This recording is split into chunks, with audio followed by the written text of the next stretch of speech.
안녕하세요. 테크세미나의 핵심만 읽어주는 토크IT의 세미남 고우성 PD입니다. 제조업의 본질은 결국 제품을 최대한 효율적으로 만드는 것입니다. 그런데 그 출발점은 생산 현장이 아니라 생산 계획에 있습니다. 특히 요즘처럼 불확실성이 유노멀인 시대, 얼마나 현실적인 계획을 세우고 실행과 연결하느냐가 제조업의 경쟁력을 좌우하는 것이지요. 이번 세미남에서는 제조기업의 두뇌라 불리는 APS, Advanced Planning and Scheduling이 왜 스마트 공장 고도화의 핵심 여정이 되는지 APS 전문기업인 VMS 솔루션스 정구환 이사의 현장 경험을 통한 생생한 설명을 들어보겠습니다. APS의 가장 상단에 보면 보통 이제 마스터 플랜이라고 해서 공급 계획을 세우는, 우리 생산 기지가 글로벌리 있더라도 각 사이트에서 얼만큼씩 생산을 해야 우리 고객의 디맨드를 맞출 수 있을까를 고민하는 이런 쪽이 있고, 거기에 하나 내려가 보면 각 공장별로는 그러면은 매일매일 단위 공장별로 어떤 제품을 어떤 순서로 넣어서 생산해야 전체 생산 요구사항을 만족시킬 수 있을까, 이런 것들도 있고, 좀 더 내려가 보면은 단위 공장 내 공정별로 장비별로 어떤 순서로 생산을 해야 될지, 셋업을 가급적이면 줄이려면 어떻게 생산을 해야 될지, 그러면서도 목표를 맞추는. 그러니까 공정으로 가면 스케줄링이랑 딱 그렇죠. 그래서 이제 보통 위에는 플래닝이라고 부르고 있고, 아래가 이제 스케줄링. 그래서 이제 실행단에 연결된 건 보통 스케줄단에서 하고 있다고 보시면 될 것 같아요. 그래서 어드밴스 플래닝 앤 스케줄링이군요. 그렇죠. 네네. 그런 시스템들은 근데 이제 계획을 다루다 보니까 결국은 실행을 다루고 있는 시스템들하고 연계돼서 운영될 수밖에 없다. 그래서 뭐 ERP, MES랑 그러면 얘는 대체되는 거냐? 통상 가보면 막 그런 얘기들을 하시거든요. 그런 건 아니고, ERP가 가지고 있는 이런 정보들, MES가 다루고 있는 관리한 데이터들하고 연동을 해서 결국은 언제 우리가 이 제품을 투입하지? 언제 얼만큼씩 생산하지?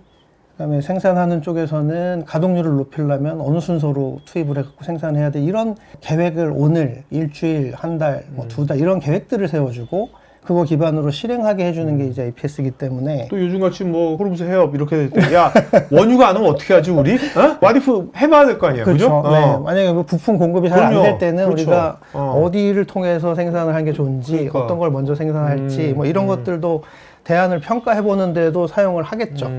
불확실성이 10년 전보다 지금이 훨씬 더 많아진 것 같아요, 요즘이. 그죠? 또 이제 안정적으로 글로벌하게 생산 기지를 두고 운영하던 데서 다시 이제 옵쇼링 된 거 다시 이제 도메스틱으로 들어오고, SCM 이제 체인들이 좀 이제 다양화되면서 그런 불확실성도 올라갈 수 있죠. APS가 어떻게 보면 이게 ERP, MES, 뭐 이런 SCM 뭐 이런 각 실행 시스템들이 있지 않습니까? 기업이 저거 만드는데, APS는 어떻게 보면 그 실행 시스템들이랑 같이 콜라보하는 중앙에 있는 두뇌처럼 좀 느껴지기도 하네. 맞습니다. 이거 보니까. 뒤에 자료에 좀 그런 것들도 나오는데, 결국은 이제 손발이 다 생기고 뭐 움직일 수 있어요. 그러면 어떻게 움직이는 게 전략적으로 우리 목표를 달성에 좋은 거야? 그런 의사결정을 해주는 애가 APS라고 생각하시면 딱 맞는 것 같아요. APS가 AI에 딱 맞을 것 같기도 한데요? 위치가. 접목되는 제 위치가. 포지셔닝이. 그러니까 보통 요새 피지컬 AI 뭐 이런 얘기 하는 거는 주로 이제 MES나 하부 구조, 물류를 이송한다든지, 아니면 실제 작업자를 대체한다든지 이런 쪽에 들어가는 거고, 에이전틱하게 움직이는 AI들, 추론을 하고 의사결정을 하고 도구를 써서 뭔가 실제로 저 밑에 지시를 내리는 이런 쪽이 어떻게 보면 저 APS랑 연결돼 있는 부분이라고 봐야 되겠죠. 어떻게 보면은 그 APS를 도입한다는 거는 단순하게 시스템을 구축한다는 게 아니고 계획을 기반으로 실행을 하는 이 체계를 만드는 과정이라고 봐야 될 것 같고. 계획을 기반으로 실행을 한다? 그렇죠. 과거에, 물론 그러면 지금은 계획이 없냐? 그렇죠. 엑셀로도 할 수 있는 거 아니에요? 엑셀로도 하죠. 엑셀로도 하는 거가 이제 그러면 APS를 왜 도입하냐?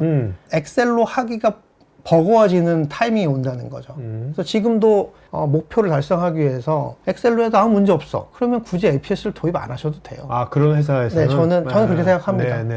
예를 들어 뭐 화장품 회사 같은 경우에 그 SKU라고 하죠. 스타키핑 유닛이라고 해서 재고로 쌓아놓고 있는 아이템의 종류가 한 달에 주문 들어오는 아이템의 종류만 한 2,000가지 돼요.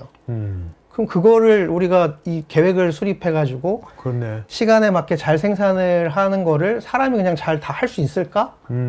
이런 데들이 이제 그런 니즈가 생기는 거죠. 네네. 저희가 이제 최근에 했던 이런 데들 보면은 렌즈 만드는 회사들이 있어요. 컨택트 렌즈. 네. 요새 렌즈도 뭐 색깔 있고 막 다양한. 그러면 이제 SKU가 얼마나 늘어나? 거기에 도수별로 동일한 제품이라도 그러네. 도수별로 뭐 한 10종 정도 생기고 거기에 컬러 입히고 뭐 이러면은 소프트 하드 이러면은 실제로 저희가 본 거는 월 디맨드가 한 3만에서 4만 정도. 와. SK 유닛 자체가. SK 유닛 자체가? 네네. 와. 그럼 이제 물량으로 보면 훨씬 더 많죠. 네. 그러면 그걸 가지고 사실은 반제품 레벨로 가면 공용 반제품들이 있기 때문에 공용 반제품 레벨로 내려오면 그거보단 적긴 하지만 걔를 가지고 그러면 우리 사출기에서 작업을 교체를 많이 안 하고 생산성 있게 얘를 만들면 어떻게 해야 돼? 오케이. 이러면 사람이 하기가 이제 어려운 그렇죠. 거죠. 네. 다품종 소량 생산 네. 쪽 그런 쪽은 굉장히 더 필요하겠네요. 더 필요하고 더 어렵습니다, 사실. 그러니까요. 네. 작년에 주로 했던 많은 회사들 중에 PCB 만드는 회사들이 있어요. 여기는 반도체랑 성격 약간 비슷하거든요. 그럼 공정이 한 100개 이상 되고 공정별로 처리할 수 있는 장비들도 적게는 몇 대부터 시작해서 몇십 대까지 있는 네. 이런 공정들이 있으면은 리드 타임이 한 15주, 12주 막 이렇게 되거든요. 그런 데들 아까처럼 뭐 그냥 사람이 계획 수립하기는 어려운 거예요. 그렇죠. 네. 그런 데들은 일단 APS 무조건 도입을 하기를 희망하는데 그런 데들에 이제 그 임계점을 넘는 순간 APS를 도입하려고 시도를 하는 것 같다. 그래서 저희 회사 우스갯소리로 우리 회사가 이제 APS 구축하는데 주식을 사야 된다. 필요가 이미 생겼다는 거는 물량도 그렇네. 늘어나고 징후가 있는 거네. 그렇죠. 징후가 성장 있는 징후가 있는 거네. 그래서 저희 그 레퍼런스 잘 보시고 주식을 네네. 하셔도 좋을 것 같습니다. 그리고 이제 뭐 이런 APS들을 도입하면 결과적으로는 야, 도입을 할 때 우리 돈도 투자했고 사람도 투자했고 시간을 썼는데 이런 걸 가지고 어떻게 성과를 평가할 거야? 이런 부분이 당연히 들어가야 됩니다. 납기를 우리가 기존에는 한 80%밖에 못 맞췄는데 네. 95% 이상 맞춘다든지 재고를 할 때는 통상 많이 SCM을 구축하고 나면 혹은 APS를 도입하고 났을 때에 가장 효과를 많이 보는 부분 중에 돈으로 환산하기 좋은 게 재고가 주는 거예요. 오케이. 네. 그래서 우리가 공용 반제품의 재고라든가 이런 것들을 보통 이제 현장에 가면 실제로 굉장히 매출액이 큰 이런 회사를 가더라도 그러니까 리드 타임이 길다면 생산의 공정 중에 제공이 많은 회사들이 있어요. 공정이 길고 보통 제품 만들 때 뭐 한 8주에서 12주까지 걸리는 이런 애들 보면은 공장 안에 일단 제공이 엄청 많이 쌓여 있거든요. 그렇겠네요. 네. 근데 이 제공들을 잘 관리를 해줘야 선입선출도 되고 납기에 맞춰서 빨리 생산을 할 거잖아요. 근데 그렇지 못한 경우들이 많은 거죠. 그러면 이제 보통 사람들이 많이 하는 게 우리가 디맨드가 있으니까 납기가 급해. 그러면 제공을 가져다가 이제 네임택을 붙여요. 요거 급하게 빨리 해줘. 이런 방식으로 가는 거죠. 근데 그렇게 해가지고 한계가 있겠죠. 그리고도 이제 제공들을 다 못 쓰는 거예요. 그러다 보니까 재고가 늘어나고 공용 반제품은 또 굉장히 계산을 잘 해야 되는 거죠. A 제품도 얘가 필요하고 B 제품도 얘가 필요해. 그렇죠. 얘를 잘 써주지 않으면 얘는 많이 쌓이고 그러니까 그러다 보니까 사람들이 얘를 재고를 많이 쌓아요. 그래야 이제 주문을 그렇죠. 만족시킬 수 있으니까. 그러면 얘네들을 줄이면서 디맨드의 변동성을 잘 대응할 수 있게 하려면 어느 정도 쌓아놓으면 돼.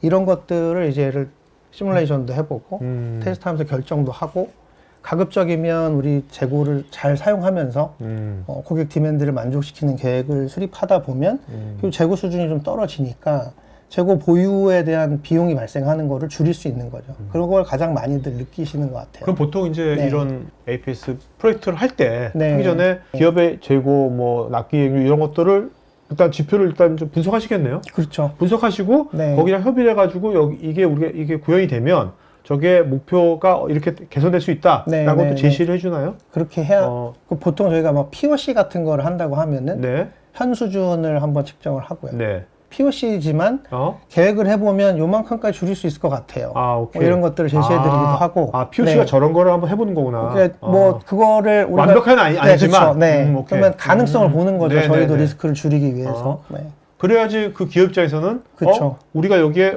투자를 해도 우리 남겠다 네. 하는 판단했었을 때 투자하겠네. 그럴 수 있죠. 스마트 팩토리 사업들이 이제 막 저변을 넓혀가면서 많은 사업들 혹은 기업 투자로 보면 90% 이상이 여기 하단에 제어를 자동화한다든지. 그러니까 지금까지 스마트 팩토리 지원 사업은 그렇죠. 저 단위 시스템, 맞아요. 뭐 ERP, MES 단위 시스템을 구현하는데 돈을 쓴 거고. 주로는 MES와 네, 연결된 그렇죠. 이런 네네. 시스템들, 자동화 관련된 오케이. 시스템들 많이 했었던 거고, 고도화 단계로 가면서는 이제 그럼 관리를 어떻게 잘할 거야? 아, 두뇌가 네. 필요하지 이제. 그런 부분들이 그래서 결국은 언제 몇 개 만들고 주문 어떤 거 네. 먼저 만들고 이런 의사결정을 하는 쪽에 이제 좀 더 저런 의사결정하는 게 이제 APS라고. 자, 그러면 스마트 보는 팩토리의 두뇌가 되는 APS를 구현하는데 네. 뭐 고도하는 거에도 국내에서 정부가 예산을 메인 뭐 테마예요. 해주나요? 지금. 네, 아, 지금 해줘요? 메인 테마예요. 지원해줘요? 네, 네. 오. 저희 회사도 이제 거기에 초반에는 많이 안 들어갔다가 네. 지금은 들어가셔야 이제 될 것 같은데. 지금 이제 적극적으로 하고 있습니다. 네. 네. 어. 많이 찾아주십시오. 어.